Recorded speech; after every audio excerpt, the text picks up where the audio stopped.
Hello बच्चों, कैसे हो आप सब लोग। आई होप आप लोग बहुत अच्छे होंगे, बहुत मजे में होंगे। छुट्टियां चल रही हैं तो पढ़ाई भी साथ साथ होनी चाहिए, ठीक है। बड़ा हम लास्ट टाइम क्या पढ़ रहे थे, हम लास्ट टाइम पढ़ रहे थे कि जो इनवर्स स्क्वायर लॉ के बारे में पढ़ा था कि कैसे कैसे काम करता है, कैसे वो फोर्स है वो किसके प्रोपोर्शनल होता है, सेपरेशन के इनवर्स स्क्वायर के प्रोपोर्शनल होता है। तो अगर हम ये सेपरेशन को डबल कर देंगे तो फोर्स क्या हो जाएगा, 4 गुना कम हो जाएगा। ऐसे ट्रिपल कर देंगे तो 9 गुना कम हो जाएगा। हाफ कर देंगे तो हाफ कर देंगे तो 2 गुना बढ़ जाएगा। ठीक है, हाफ कर देंगे तो 4 गुना बढ़ जाएगा। ओके, सॉरी, हाफ कर देंगे 4 गुना बढ़ जाएगा। ये सब चीजें देखी थी। फिर हमने देखा था importance of the gravitational law के बारे में देखा था कि भैया ये जो ग्रेविटेशनल फोर्स है ये कितना ज्यादा इम्पोर्टेंट है हमारे लिए। सोलर सिस्टम को चलाता है, मून को घुमाता है, चारों तरफ टाइड्स बनती हैं, हम सबसे बड़ी बात हम आराम से चल फिर पाते हैं, ये किसकी वजह से, ग्रेविटेशनल फोर्स की वजह से। नेक्स्ट है भैया अपने पास acceleration due to gravity. Acceleration due to gravity यानी ग्रेविटी की वजह से बॉडी में कितनी एक्सेलरेशन प्रोड्यूस होती है उसको हम क्या बोलते हैं, acceleration due to gravity. The acceleration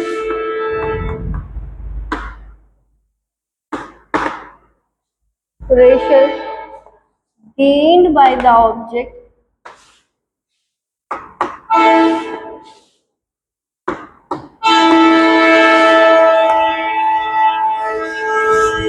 ignore due to acceleration। Wait करो भाई,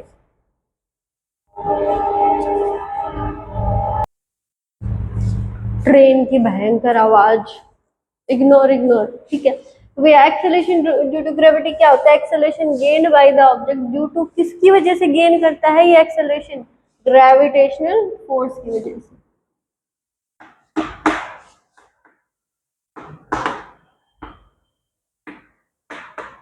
फोर्स यानी मतलब क्या, देखो जब ये कोई भी फोर्स लगता है, जब भी फोर्स लगता है तो ऑब्वियसली क्या होएगा, एक्सेलरेशन होगा।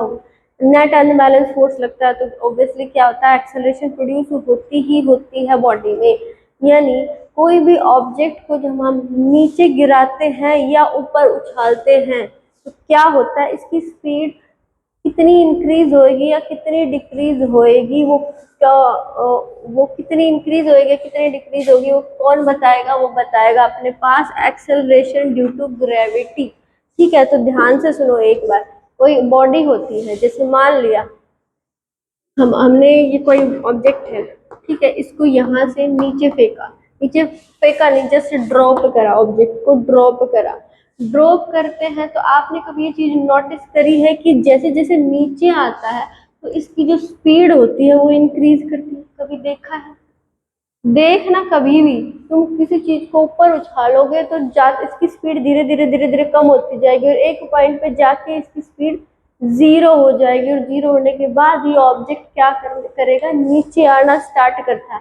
तो जैसे ही नीचे आता है ना तो उसकी स्पीड बढ़ती, पहले तो ऐसा आएगा धीरे धीरे धीरे धीरे, फिर एकदम से ऐसे गिर जाएगा। शुरू में धीरे बढ़ेगी, फिर एकदम से क्या होएगा, बहुत तेज बढ़ जाएगी, धीरे धीरे बढ़ती बढ़ती बहुत तेज तेज जल्दी जल्दी ऐसे बढ़ने लग जाएगी। तो भैया ये क्या है, ये एक्सेलरेशन है। इस ग्रेविटेशनल की फोर्स की वजह से बॉडी में एक एक्सेलरेशन प्रोड्यूस होती है जो किसके इक्वल होती है, वो इक्वल होती है जी के। जो उसका फॉर्मूला है हम निकालेंगे भी, कितना होता है उसकी वैल्यू कितनी होती है, ठीक है। अभी के लिए तुम बस इतना जान लो कि जब भी कोई बॉडी है उसको थ्रो करते हैं या ड्रॉप करते हैं तो क्या होता है, बॉडी में एक एक्सेलरेशन प्रोड्यूस होती है, किसकी वजह से, ग्रेविटेशनल फोर्स की वजह से। उसको हम डिनोट करते हैं, इट इज डिनोटेड बाय, तो हम स्मॉल जी से डिनोट करते हैं, ठीक है। और क्योंकि ये एक्सेलरेशन है, ओके, तो एक्सेलरेशन है तो इसकी यूनिट क्या हो जाएगी, एसआई यूनिट ऑफ जी की ऐसा यूनिट क्या हो जाएगी, क्योंकि एक्सेलरेशन की यूनिट क्या होती है, मीटर पर सेकंड स्क्वायर। ठीक है, अच्छा अब यहाँ तक की बात सुनी, अब ध्यान से सुनो, ये ऑब्जेक्ट इसकी वैल्यू कितनी होती है उसके बारे में जानेंगे। जैसे मान लिया अगर हम ड्राइव करें कि इसका फॉर्मूला क्या होता है,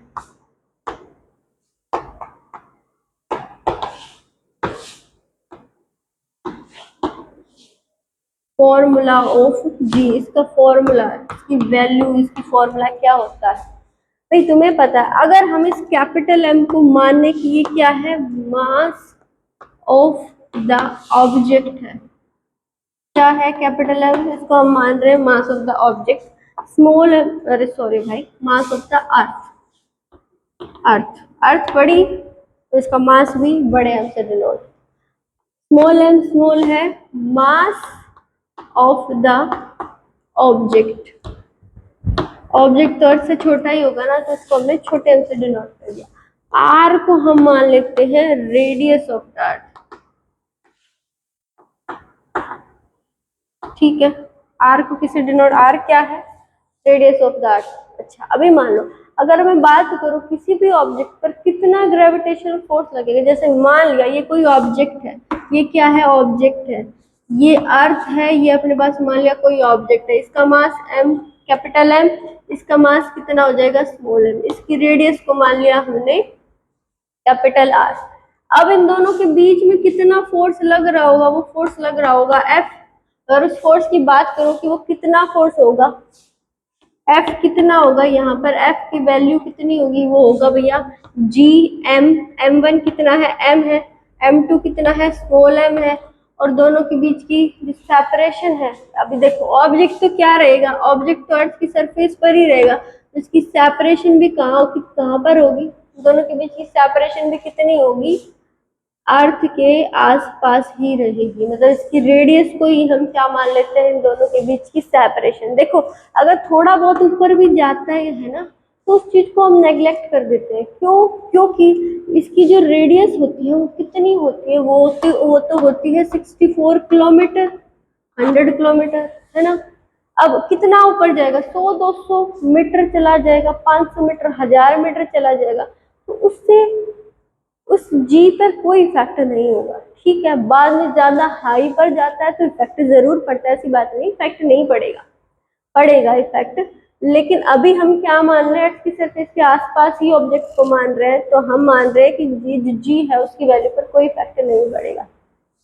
ठीक है, तो हम क्या मान रहे हैं, दोनों के बीच की ऑब्जेक्ट और अर्थ सरफेस की जो सेपरेशन हम मान रहे हैं, अर्थ को मतलब ऑब्जेक्ट को अर्थ के सरफेस पर ही मान रहे हैं। ठीक है, तो दोनों की सेपरेशन क्या मान लेंगे भैया, आर्स पर। ये फोर्स लगेगा दोनों के बीच में, है ना, ये कौन सा फोर्स है, ये फोर्स है, फोर्स बिटवीन, किस किस के बीच का फोर्स है, ये ऑब्जेक्ट एंड, भाई थोड़ा नीचे लिख देती हूँ, ऑब्जेक्ट एंड अर्थ। ठीक है, कितना होगा वो फोर्स, वो हो जाएगा अपने पास G M small m divide by इसकी सेपरेशन का स्क्वायर। तो सेपरेशन हमने आर ही मानी है, तो हम मान लेते हैं आर ही है। ठीक है, इसके बाद ये तो हमें पता है कि ये तो ग्रेविटेशनल फोर्स लगेगा, ऑब्जेक्ट अर्थ पर लगाएगा और अर्थ ऑब्जेक्ट पर लगाएगी, सेम फोर्स से अट्रैक्ट करते हैं। ठीक है, अब देखो हमें पता है कि जो ग्रेविटी होती है, वो ग्रेविटी का फोर्स को हम mg भी लिखते हैं, लिखते हैं कि नहीं लिखते, बिल्कुल लिखते हैं ग्रेविटी के फोर्स को। तो इसको इक्वेशन 1 मानो या इसको 1 मान लो, इसको अगर 2 मानते हो, तो ये भी तो ग्रेविटेशनल फोर्स ही है, और ये भी क्या है, ग्रेविटेशनल फोर्स है। ग्रेविटी क्या होता है, जो वो फोर्स जो हम पर अर्थ लगाती है, ये कौन सा है, ग्रेविटेशनल फोर्स जो अर्थ और ऑब्जेक्ट के बीच में लगता है। बात तो दोनों की सेम ही है, तो अगर दोनों सेम है तो दोनों को इक्वेट भी कर दे। दोनों की अगर लेफ्ट साइड इक्वल है तो दोनों की राइट साइड को हम इक्वल कर सकते हैं, बिल्कुल कर सकते हैं। तो यहाँ से हम फ्रॉम इक्वेशन 1 एंड 2 हम क्या लिख सकते हैं भैया, ऊपर एक बार इसको नोट कर लेना क्योंकि मैं रब करने वाली हूँ।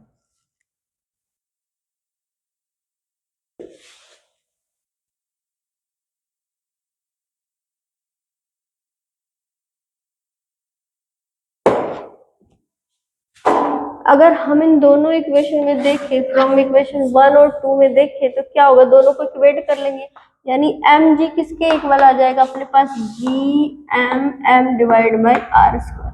यहाँ से स्मॉल एम कैंसिल, यहाँ से जी की जो वैल्यू आ रही है वो कितनी आ रही है, G M divide by R square. देखो इसका मतलब क्या हुआ, इसका मतलब ये हुआ कि जो g है, g यानी एक्सेलरेशन ड्यू टू ग्रेविटी, यानी जब कोई ऑब्जेक्ट अर्थ की सरफेस से ऊपर जाता है या नीचे आता है तो उसमें कितनी एक्सेलरेशन प्रोड्यूस होती है इस फोर्स की वजह से, वो उसको हम बोलते हैं g। यानी ऑब्जेक्ट की स्पीड कितनी बढ़ेगी या कितनी घटेगी वो किस पे डिपेंड करता है, g पे, वो g ही होता है। तो यहाँ से जो ये जो वैल्यू आ रही है g की, वो किस किस पे डिपेंड करती है, ग्रेविटेशनल कांस्टेंट पे, मास ऑफ द अर्थ पर, और acceleration sorry radius of the earth पर, इस पर डिपेंड करिए। अगर ये सारी वैल्यूज हम रखते हैं यहाँ पर, यानी इसको हम g की वैल्यू कितनी होती है 6.67 इंटू 10 की power -11, mass of the earth कितना होता है, ये होता है 6 इंटू 10 की पावर 24 kg होता है। रेडियस ऑफ द अर्थ ये होती है अपने पास 6400 किलोमीटर में होती है, लेकिन अगर ऐसा यूनिट में करेंगे तो मीटर में करना पड़ेगा, तो इसके लिए मैंने 2 जीरो एक्स्ट्रा लगा दिया। इन सब चीज को सॉल्व करेंगे तो ये ऑलमोस्ट इक्वल आता है 9.8 मीटर पर सेकंड स्क्वायर के, यानी जो g की वैल्यू आ रही है वो कितनी आई है 9.8 मीटर पर सेकंड स्क्वायर। इस चीज को समझो, इसका मतलब क्या है, फॉर्मूला निकाल लिया, ड्राइव कर लिया, वैल्यू भी निकाल ली, आ गई।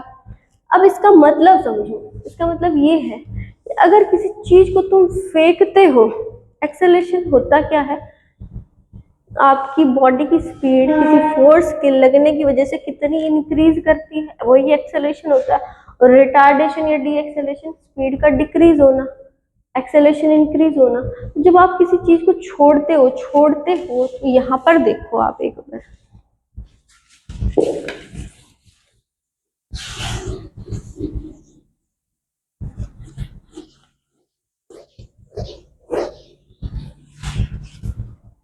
देखो जैसे मान लिया ये कोई ऑब्जेक्ट है, इसको ड्रॉप कर रहे हो, जस्ट ड्रॉप का मतलब होता है आपने बस छोड़ दिया उसको, ड्रॉप कर दिया, ना कैसे फेंका नहीं है, ड्रॉप करा है। ड्रॉप करते हैं तो क्या होएगा, इसकी जो इनिशियल स्पीड जिसको हम यू लिखते हैं वो 0 होगी। ड्रॉप करते हैं तो इनिशियल स्पीड क्या मानी है हमने, 0, क्यों, क्योंकि हमने शुरू में ऑब्जेक्ट को कोई स्पीड नहीं दी, हमने जस्ट क्या करा है, इसे छोड़ा है, ड्रॉप करा है, जैसे कि ड्रॉप करा है। ओके, ड्रॉप करा हमने, मतलब इनिशियली हमने इसको कोई स्पीड नहीं दी। अब क्या होगा, जब हमने ड्रॉप कर दिया तो ये ऑब्जेक्ट नीचे आना शुरू हो गया।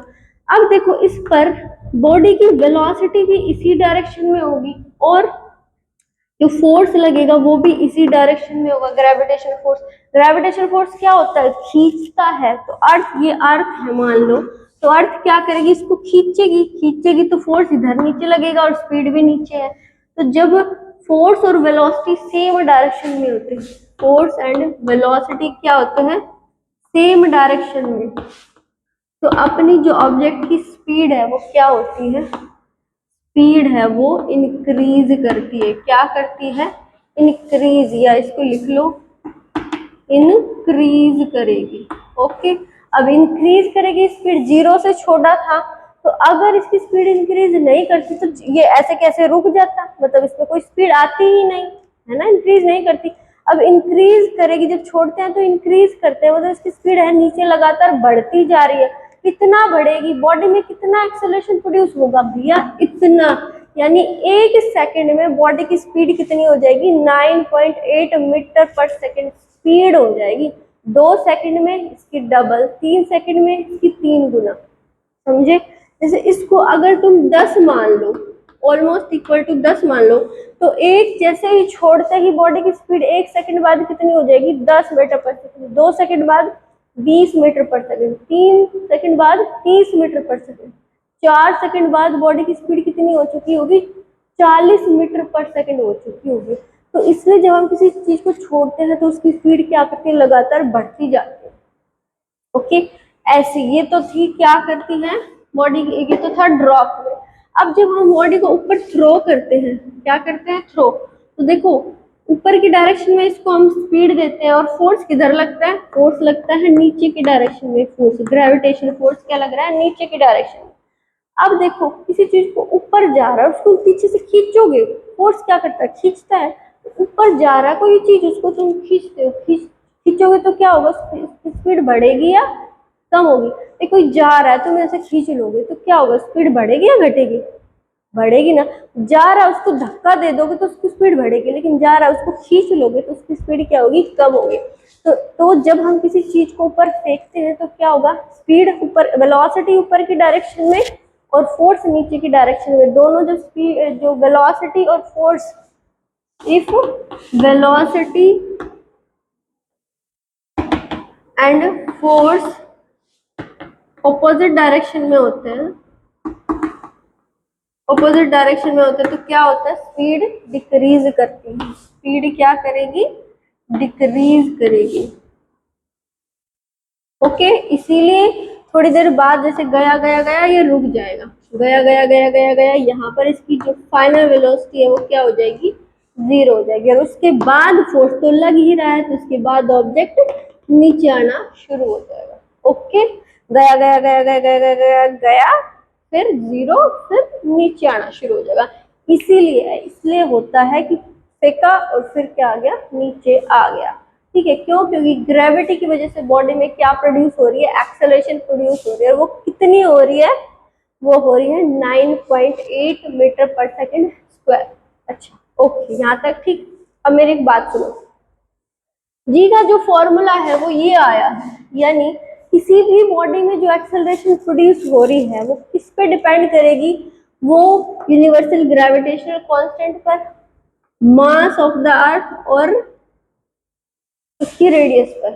ओके, तो अगर एक बात बताओ, मैं ये कहूँ कि ये अपने पास एक चौक है और ये एक डस्टर है, दोनों का मास किसका ज्यादा है, मास इसका ज्यादा है और अपने पास चौक का मास कम है। तो अगर मैं दोनों को फेंकू, साथ साथ फेंकू, एकदम जीरो, एकदम छोड़ा है मैंने, फेंकू नहीं, छोड़ती हूँ, ड्रॉप करती हूँ, मैंने छोड़ा दोनों को, तो कौन पहले जाएगा, सोचा है कभी, है भाई इसका मास ज्यादा है, क्या ये पहले जाएगा, क्यों, क्योंकि जो फोर्स जो होता है ग्रेविटेशनल फोर्स वो किस पे डिपेंड करता है, वो मास ऑफ द ऑब्जेक्ट पर डिपेंड करता है।